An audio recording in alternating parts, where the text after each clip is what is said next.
April 9, 1942, Bataan Peninsula, Philippines.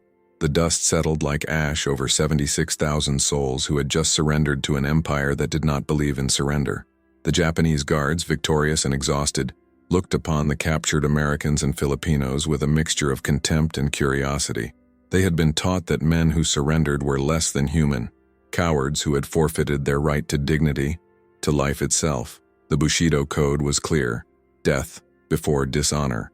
These prisoners, therefore, were walking contradictions, breathing paradoxes that violated every tenet of the warrior's path. What the guards expected to witness in the months ahead was predictable: the disintegration of men into animals.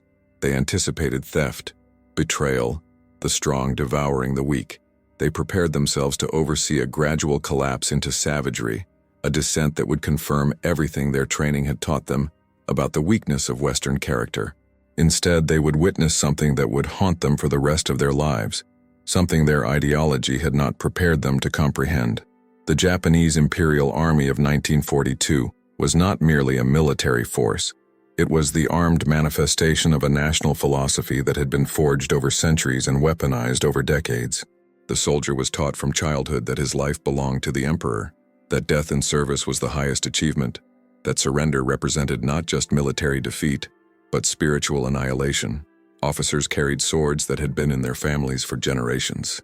Enlisted men carried photographs of the emperor next to their hearts. When they looked at the American prisoners stumbling through the gates of Cabanatuan O'Donnell and a dozen other camps across the Pacific, they saw something incomprehensible: men who had chosen shame over oblivion. The Americans, for their part, arrived at these camps already broken by the Bataan Death March, a 65-mile journey of calculated cruelty that had killed thousands. They were starving, diseased, beaten. Many were barefoot. Their uniforms hung on skeletal frames. Malaria, dysentery, and beriberi were already claiming lives daily. The Japanese guards observed this deterioration with cold interest, like scientists watching a controlled experiment in human degradation. The camps themselves were designed for slow death. Daily rations consisted of a cup of rice mixed with weevils, occasionally supplemented with a watery soup of camote tops or seaweed. Medical supplies were non-existent. Shelter was inadequate against the tropical rains and scorching sun. Work details sent men into rice paddies, construction sites, and airfield projects where they labored until they collapsed. By every logical calculation, the prisoners should have turned on each other. Food was scarce enough that every grain of rice was precious. A man who stole another's ration could survive another day, another week. The guards had seen it before in other prisoner populations: Chinese, Filipino, Korean. Starvation transformed men into something else, something that operated purely on survival instinct. The Japanese officers discussed it among themselves in the evenings. How long would it take for the Americans to begin killing each other for food? They established an informal pool, wagering on when the first murder would occur, when the pretense of civilization would finally crack. They waited for the confirmation of their worldview, for proof that Western democracy was nothing but a thin veneer over the same brutal nature that governed all men. It began with small observations that didn't fit the expected pattern. A guard named Corporal Watanabe, who would later testify at war crimes trials, though not as a defendant, was the first to notice something unusual during morning rice distribution. An American sergeant, skeletal and clearly ill, received his ration and then did something inexplicable. He carefully divided it in half and gave one portion to the man beside him, who was even thinner, even weaker. Watanabe assumed it was an isolated incident, perhaps a farewell gesture to a dying friend. But it happened again the next day, and the day after. He began watching more carefully during mealtimes, and what he witnessed violated everything he understood about human nature under extreme duress. The Americans had organized themselves, not with the rigid hierarchy of the Imperial Army, but with something else, something the guards initially struggled to name. They had created committees, a medical committee that somehow treated thousands with almost no medicine, using improvised techniques and jury-rigged equipment, a food committee that ensured equal distribution, even when that meant everyone starved equally, an education committee that held clandestine classes in mathematics, languages, history, maintaining the illusion that there would be a future worth being educated for. Most bewildering of all was what they called the buddy system. Each man was assigned to watch over another, to ensure he didn't give up, to force him to eat his rations even when he wanted to die, to carry him to sickbay when he collapsed. The guards observed American officers giving their slightly larger rations to enlisted men. They saw doctors who were themselves dying, treating men who might survive. Lieutenant Yamada, the camp's assistant commandant, discussed the phenomenon with his superior. They are not behaving like prisoners. They are behaving like soldiers who still believe they have a duty. His commander scoffed. They believe in fantasy. We will see how long fantasy sustains them when the rice runs out. But something deeper troubled the guards. Something they could not articulate even to each other. These men were supposed to be defeated. They were supposed to have accepted their worthlessness by surrendering. Instead, they acted as though they still had dignity, as though their lives still had meaning. It was an insult to the natural order, and it was fascinating. Summer 1942 brought the first major test. A typhoon devastated what little infrastructure the camp possessed, and the already inadequate food supply dropped by half. The guards themselves went on reduced rations. Rumors spread that the war was going badly for Japan, though no prisoner dared speak this hope aloud, and resources were being diverted to more critical fronts. The death rate in the camps doubled, then tripled.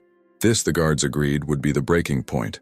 Men would finally begin stealing from each other, hoarding, betraying. The social structures the Americans had constructed would collapse under the weight of biological necessity. Instead, something stranger happened. The organizations became stronger. A prisoner named Lieutenant Colonel James O. Gillespie, a logistics officer from Kansas, had somehow maintained a hidden stash of emergency supplies. A few cans of milk, some vitamins, a precious bottle of quinine. In any rational calculus, these items represented the difference between his life and death. He could have consumed them secretly, extended his own survival by precious weeks or months. He didn't. He turned them over to the medical committee to be distributed to the sickest prisoners, none of whom were his personal friends. When asked why by a bewildered Japanese interpreter, he said simply, "Because I'm an officer. It's my duty to take care of my men." He died 6 weeks later of cerebral malaria, a death the quinine might have prevented. The guards witnessed scene after scene that made no sense within their framework of understanding. An American private who found a snake, precious protein, cooked it and divided it among 12 men, keeping only a tiny portion for himself. A group of prisoners who discovered a cache of abandoned Red Cross packages didn't tear them open in a frenzy. They reported them to their senior officer, who established a fair distribution system. Men who were dying gave away their blankets to men who might survive the night. Corporal Watanabe found himself increasingly troubled by what he was seeing. At night, he would lie awake thinking about the contradiction. These men had surrendered. They were cowards by definition. Yet they were displaying courage that he recognized, that resonated with something deep in his own understanding of what a warrior should be. The cognitive dissonance was becoming unbearable. If these men were behaving honorably in defeat, what did that say about honor itself? The Japanese guards began to divide into 2 camps, though this division was never spoken aloud. Some hardened their hearts further, increased their brutality as if trying to force the prisoners to behave according to expectation. They beat men for minor infractions, reduced rations as collective punishment, made work details deliberately more grueling. If the Americans wouldn't voluntarily descend into savagery, they would be driven there by force. Others, like Watanabe, became observers, silent, troubled witnesses to something that challenged their entire understanding of human nature and military honor. They noticed details, how the Americans sang while they worked, not defiant marching songs, but harmonies that spoke of home, of hope, of a world beyond the wire. How they created makeshift musical instruments from scrap metal and wood, held concerts in the evenings. How they organized debate societies, religious services for multiple faiths, even a rudimentary theater company that performed Shakespeare with costumes made from burlap sacks. The psychological warfare was flowing in an unexpected direction. The guards had been trained to break men through deprivation and humiliation, but the Americans refused to be broken in the way that was expected. They were dying, hundreds every month, but they were dying while maintaining something the guards recognized as discipline, as unit cohesion, as loyalty to a code. One Japanese sergeant, Kenji Matsumoto, who had studied English in Tokyo before the war, began secretly listening to the prisoners' conversations during work details. What he heard disturbed him profoundly. They weren't talking about revenge, or even about escape. They were talking about democracy, about freedom, about the belief that every individual had inherent worth regardless of status or strength. They discussed the four freedoms: freedom of speech, freedom of worship, freedom from want, freedom from fear, as though these were self-evident truths rather than dangerous fantasies. Matsumoto realized something that terrified him. These men believed in their ideology as completely as he believed in his. They weren't pretending or maintaining a facade. Even in the depths of degradation, even as they starved and sickened and died, they genuinely believed that all men were created equal, that helping the weak was not shameful but virtuous, that surrender did not negate human dignity. And more terrifying still, their belief was making them stronger in a way that transcended physical strength. It was giving them a reason to survive that went beyond mere animal survival instinct. By late 1942, a complex underground economy had developed within the camps, but not the kind the guards expected. Instead of a cutthroat system where the strong exploited the weak, the Americans had created what they called the no-trade network, an honor-based system of resource distribution that operated on principles that seemed economically insane. A doctor who managed to smuggle in precious sulfa drugs didn't sell them to the highest bidder. He administered them based solely on medical need. A prisoner who received a rare care package from home didn't hoard its contents. He shared them according to a rotating system that ensured everyone eventually received something. Men who developed valuable skills, making charcoal water filters, fashioning surgical tools from scrap metal, teaching languages, offered their services without expectation of payment. The Japanese guards found this particularly incomprehensible because they understood military hierarchy. They expected officers to maintain privilege, to take the larger portions, to exercise the prerogatives of rank. Instead, they witnessed American officers consistently giving advantages to enlisted men. Captains who received slightly more food because of their rank quietly redistributed it. Colonels who were offered marginally better quarters refused them unless their men had adequate shelter. One incident crystallized the phenomenon for several guards. A Red Cross shipment arrived, the first in months, containing packages that were supposed to be individually distributed to prisoners by name.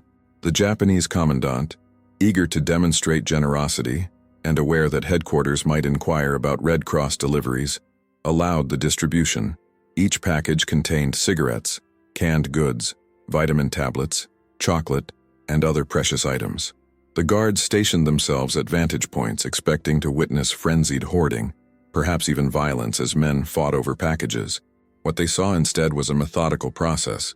The American officers opened every package and pooled all contents. Then they redistributed everything according to a formula that prioritized the sick, then those on heavy work details, then everyone else equally. Men who received packages with their own names on them, who had every right to those contents, willingly surrendered them to a collective pot. Some prisoners didn't receive a single item that had been specifically sent to them, yet no one protested. The guards watched men hand over family photographs that had been enclosed in packages because another prisoner needed the envelope for medical records more than they needed the keepsake. Sergeant Matsumoto wrote in his secret diary that night, "I am beginning to suspect we are not fighting men. We are fighting an idea made flesh." The spring of 1943 brought a subtle shift in camp dynamics that few could articulate, but everyone felt. The Japanese guards were no longer united in their contempt. Some had begun showing small mercies, accidentally, dropping rice portions that landed just outside the wire, turning blind eyes to minor infractions, timing their patrols to miss curfew violations. These acts of humanity were dangerous. Guards who were caught showing sympathy to prisoners faced severe discipline, sometimes execution for softness unbecoming to imperial soldiers. Yet the mercies continued and multiplied. A guard would pause his beat to allow a sick prisoner extra time to reach the latrine. Another would provide aspirin from his personal supplies to the camp doctor, claiming he'd found it in abandoned buildings. These weren't acts of rebellion or sympathy in any political sense. They were responses to witnessing something that created cognitive dissonance too painful to ignore. The Americans, for their part, noticed these small kindnesses and responded with their own humanity. Prisoners began bowing respectfully to certain guards, even when not required. They learned Japanese phrases beyond the mandatory commands. "Good morning," "Thank you," "Your family must miss you." A prisoner who had been a portrait artist before the war sketched pictures of guards from memory, careful to make them dignified, heroic even, and left them where they would be found. This created impossible moral complexity for both sides. How does a guard maintain the necessary psychological distance to oversee suffering when the suffering men treat him with courtesy? How does a prisoner maintain hatred toward his captor when that captor secretly leaves medicine where it can be found? One Japanese lieutenant, Takashi Nakamura, faced a crisis of conscience when he discovered that an American medic had used precious antibiotics to save a Japanese guard who had been bitten by a venomous snake.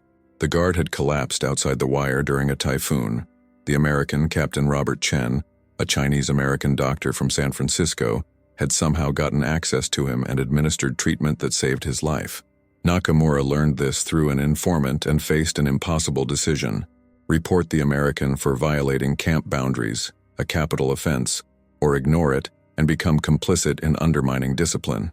He chose a third path. He reassigned the guard to a different section of camp and destroyed the informant's report. Then he doubled the American Medical Committee's rice ration for a week, attributing it to a clerical error in requisition forms. By mid-1943, the Pacific War had shifted. The Battle of Midway had broken Japanese naval supremacy. American industrial production, that vast, incomprehensible capacity that Japanese planners had grossly underestimated, was now generating ships, planes, and weapons at rates that seemed to defy physical possibility.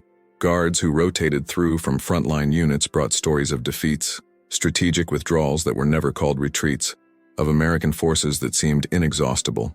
Some guards began to understand the connection. They looked at the prisoners, men who were literally starving yet maintained organization and discipline, and began to see them as representatives of something larger. These Americans were weak as individuals. Any Japanese soldier could best any American in hand-to-hand combat. The guards told themselves this repeatedly, but somehow, collectively, these weak individuals were defeating the empire.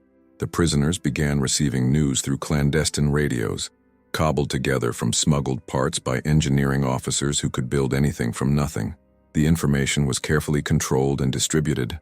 Officers understood that premature hope could be as dangerous as despair, but morale improved noticeably. Men began talking not about if they would be liberated, but when. The guards noticed the change and intensified their efforts to crush it. Inspections became more frequent and brutal. Suspected radio operators were tortured. Work details were extended. Yet the underground information network persisted, evolving new methods of concealment faster than the guards could discover them. A crisis point arrived when Japanese intelligence discovered a complete radio transmitter hidden within a camp. The commandant ordered the execution of 10 prisoners as collective punishment, a standard response designed to turn the prisoners against whoever was responsible. The Americans were assembled for the selection. The commandant expected someone to break, to reveal the radio operators in exchange for sparing the 10. Instead, multiple prisoners stepped forward, claiming to be the operator. Then more. Within minutes, more than 200 men had volunteered for execution. The Japanese officers stood frozen, unable to process what they were witnessing. The entire purpose of collective punishment was to fracture solidarity, to make men responsible for each other's suffering, and thus destroy trust. It had backfired completely. The threatened punishment had instead revealed the depth of solidarity that existed. The commandant, faced with either executing a significant portion of his prisoner workforce and explaining the loss to headquarters, or backing down, chose to beat the original 10 prisoners instead of executing them and drop the matter entirely. By late 1943, several Japanese guards had begun secret conversations among themselves, dangerous discussions that could be construed as defeatism or worse. Sergeant Matsumoto, Corporal Watanabe, and a few others would meet in isolated areas and talk about what they were witnessing. They were not planning rebellion or sympathizing with the enemy in any political sense. They were trying to reconcile what they had been taught with what they were seeing. "We were told they were weak," Watanabe said one night. "But weakness does not explain what we see. A weak man steals food. A weak man betrays his comrades. These men are not weak. They are something else. They believe in their system the way we believe in ours," Matsumoto replied. "But their system makes different demands. They think individual life has value. They think helping others is strength rather than weakness." The conversation was interrupted by a commotion from the prisoner barracks. The guards rushed over, expecting violence or escape attempts. Instead, they found the prisoners conducting a funeral service. An American chaplain, Protestant, the guards thought, though they couldn't distinguish the denominations, was speaking over a body wrapped in whatever clean cloth could be spared. What struck the guards was the attendance. Hundreds of prisoners stood in respectful silence, including men who were barely able to stand, men who had used precious energy to attend this ceremony. The deceased was no one important, a private, not an officer, no special hero, just another man who had died of disease and starvation like thousands before him. Yet the prisoners honored him as though he had been their general. The chaplain spoke of his life, his family in Oklahoma, his work as a teacher before the war, his kindness to fellow prisoners. Someone sang a hymn, others joined. The guards watched from the perimeter, and several found themselves moved by something they couldn't name. In the Imperial Army, common soldiers were numbers, replaceable parts in a machine. They died and were immediately forgotten except as statistics. Here was an enemy that remembered its dead, that believed each loss diminished everyone. That night, Sergeant Matsumoto made a decision. He began keeping a detailed record of what he was witnessing, not for any immediate purpose, but because he had a growing sense that history would need to know what had happened in these camps, from both perspectives. The year 1944 brought both hope and horror. American submarines had strangled Japanese supply lines, meaning even less food for the camps. Yet air raid sirens sounded with increasing frequency as American bombers reached Philippine airspace. Liberation was coming, but the prisoners were dying faster than ever. The Japanese guards knew the war was lost, though no one dared say it aloud. The prisoners knew rescue was approaching but wondered how many would survive to see it. The guards faced a bureaucratic and moral nightmare. Orders came from Tokyo to eliminate prisoners if liberation became imminent. They could not be allowed to testify about their treatment, could not become propaganda weapons for the Americans. Yet these orders conflicted with other directives about maintaining the appearance of legitimate POW camps. Local commanders were given discretion, which meant they bore responsibility for whatever choice they made. Some camps prepared for mass executions. Others began forced marches intended to move prisoners deeper into the interior. Marches that would kill thousands through attrition without technically requiring executions.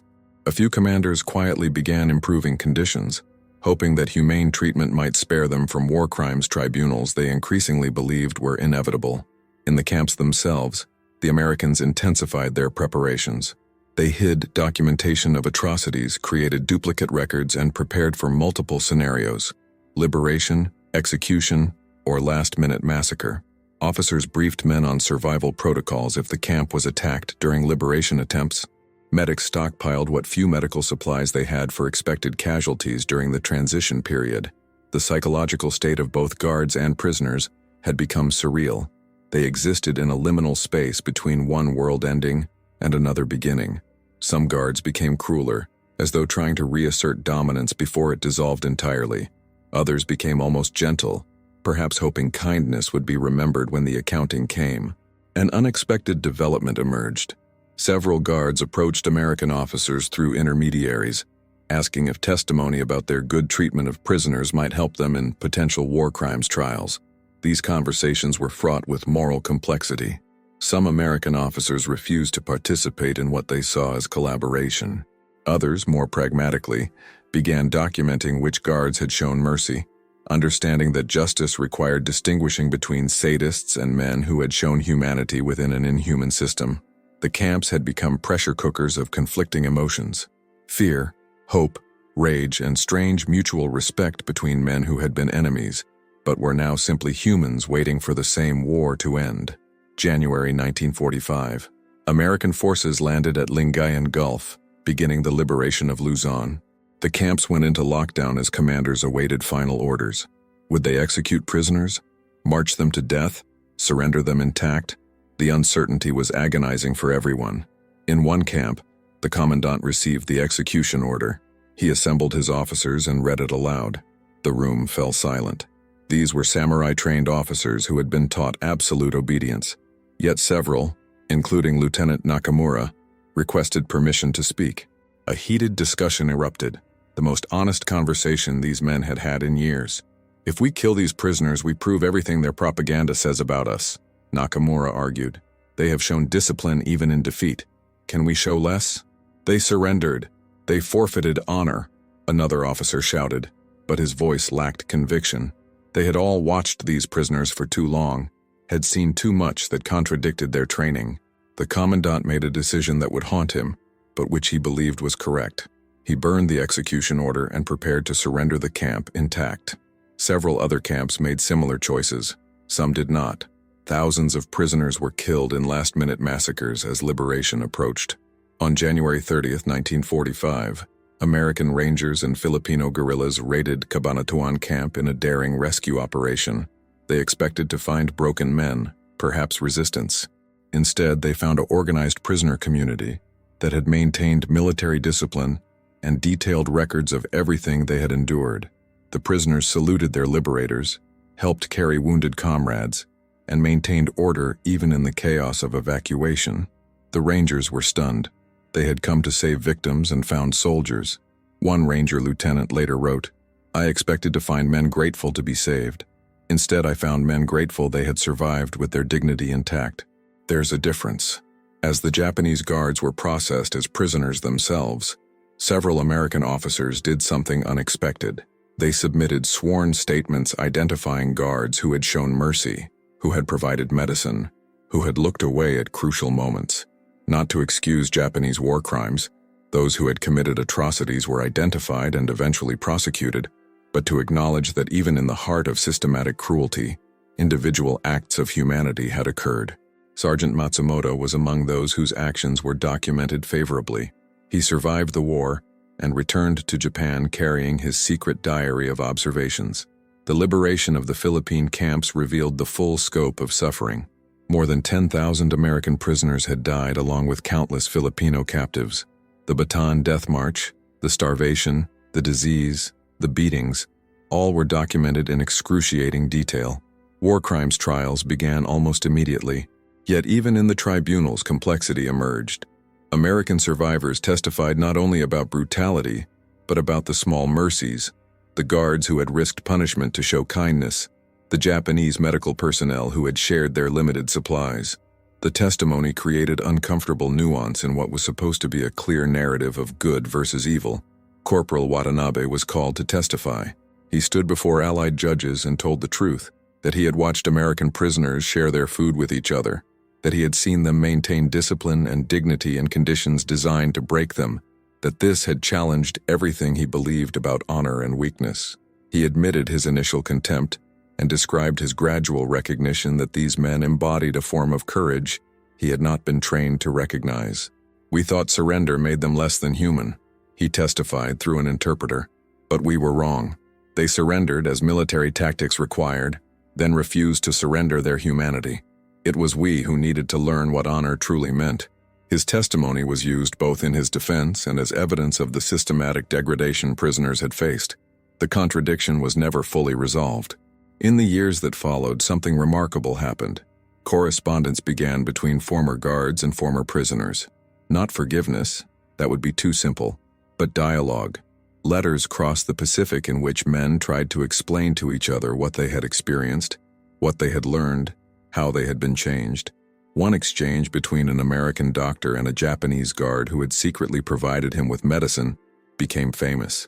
The doctor wrote, "You saved my life so I could save others. I don't know if you believed in what your empire was doing, but I know you believed in mercy." The guard replied, "You taught me that strength and compassion are not opposites. I have tried to remember this." These reconciliations were not universal. Many survivors could never forgive, and their anger was justified. But enough bridges were built to suggest that even in the darkest chapters of human conflict, understanding remained possible. The true climax of this story is not military, it is philosophical. It occurred thousands of times in thousands of individual moments when Japanese guards looked at American prisoners sharing their final scraps of food and experienced an epiphany that shattered ideology. In traditional Japanese military philosophy, as taught to these guards, the individual existed only as part of the collective, and the collective existed to serve the state. Personal survival meant nothing. Honor meant everything, and honor required victory or death. The Americans represented the opposite, a philosophy that claimed each individual possessed inherent dignity, that life had value independent of victory, that preserving humanity mattered more than preserving face. The guards expected this American philosophy to collapse under pressure. They believed, had been taught as unquestionable truth, that individualism was weakness, that democracy would fracture when truly tested, that men who valued personal life over duty would devour each other when survival was at stake. Instead, they witnessed individualism generating collective strength. They saw Americans maintain social structures not through fear of punishment, but through voluntary cooperation. They watched men choose to help others even when it meant their own deaths. They observed a system that treated each person as irreplaceable, generate a community stronger than any hierarchy enforced through violence. This recognition broke some guards and transformed others. For men raised to believe that compassion was weakness, that mercy was dishonor, that individual life was meaningless, to witness an enemy embodying compassion, mercy, and respect for individual life, while simultaneously displaying courage and discipline, was cognitively catastrophic. The climax is this. Japanese guards trained in the Bushido tradition, confronted with Americans trained in democratic ideals, discovered that both systems could produce honor, courage, and sacrifice. But only one system could allow men to maintain their humanity while starving. The Americans won not primarily through superior tactics or weapons, though those mattered, but through demonstrating that their ideology actually worked, that it created resilient soldiers rather than selfish cowards, that believing in human dignity made men stronger, not weaker. This realization changed Japan's trajectory after the war. The guards who survived carried this knowledge home. Some became advocates for democratic reforms. Others struggled with the recognition for the rest of their lives, but they could not unsee what they had witnessed, an enemy who had taught them that their entire understanding of strength had been incomplete. 70 years later, in Tokyo, an old man named Kenji Matsumoto published his diary. He was 93 years old and had spent decades as a schoolteacher in post-war Japan, teaching a generation about democracy, human rights, and the dignity of the individual. His diary from the prison camps became a minor sensation, not because it documented atrocities, though it did, but because it documented something else, the process by which a young soldier's worldview was destroyed and rebuilt by watching enemies share their food. The survivors of the camps, both American prisoners and Japanese guards, carried their experiences like scars that never fully healed, but eventually became sources of strange wisdom. They had learned something about human nature that peacetime civilians rarely understand, that ideology shapes behavior, but extremity reveals truth, that how men treat each other when there is no incentive to decency, when cruelty would be easier and more profitable, reveals more about their values than any manifesto or speech. The Americans who survived came home changed. They had proven to themselves that their country's ideals could survive the worst tests. They had maintained democracy in miniature even in a totalitarian camp, but they also carried trauma, illness, and memories that would wake them screaming for decades. Some struggled to reconcile what they had endured with the mercy they had shown their guards. Others found meaning in having demonstrated that their system was worth defending. The Japanese guards who showed mercy often faced social ostracism after the war. To admit they had sympathized with the enemy, even slightly, was to invite suspicion. Yet some found their way to reconciliation, to correspondence with former prisoners, to a new understanding of what honor could mean. The lesson, if such horror can have a lesson, is this: what we believe about human nature shapes how we treat others, and how we treat others reveals what we truly believe. The Japanese guards expected despair and cannibalism because they believed humans were fundamentally selfish. The Americans maintained community and compassion because they believed humans had inherent worth. Both sides learned that ideology is not merely abstract theory. It is the architecture of behavior, the skeleton upon which actions are built. They arrived as conquerors expecting to witness collapse. They departed as witnesses to the power of principles lived, even unto death. And that witness changed them forever.